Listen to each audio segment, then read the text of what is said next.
Why would he write a book about this? Then the names began to surface, and very quickly a single thread became impossible to miss, running through the entire book.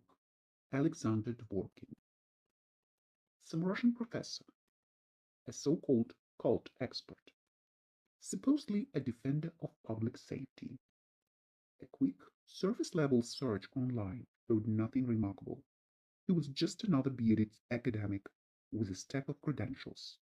But the deeper I read into Victor's text, the more that old instinct started to wake up. That familiar itch at the back of my neck came back. The same feeling I'd had when I studied the Henry Lee Lucas case. The same one that crept in when our team analyzed the BTK letters.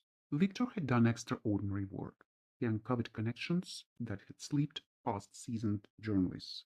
He unearthed Dworkin's biography, starting with his youth in Moscow, tracing his immigration to the United States in the 1970s, and following his return to Russia.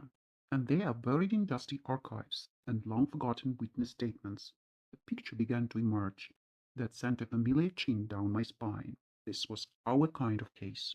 A classic psychopath with sadistic tendencies, but one who had found a perfect cover. This was beyond anything I'd encountered in my career. Brilliant. Terrifying.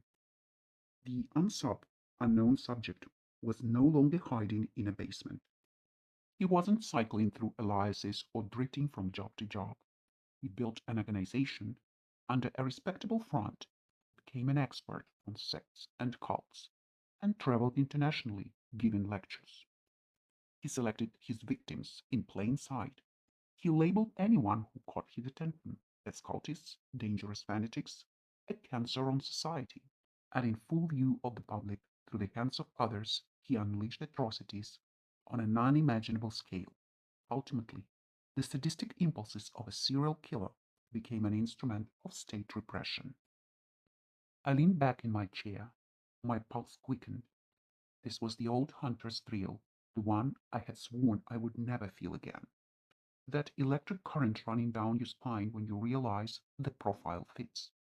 When scattered fragments of ominous rhetoric about destructive cults, cold eyes, unexplained cruelty towards former allies suddenly locks into place. This is what criminal psychology calls a God complex, when a subject believes he has the right to decide who lives and who dies, based on his own twisted logic.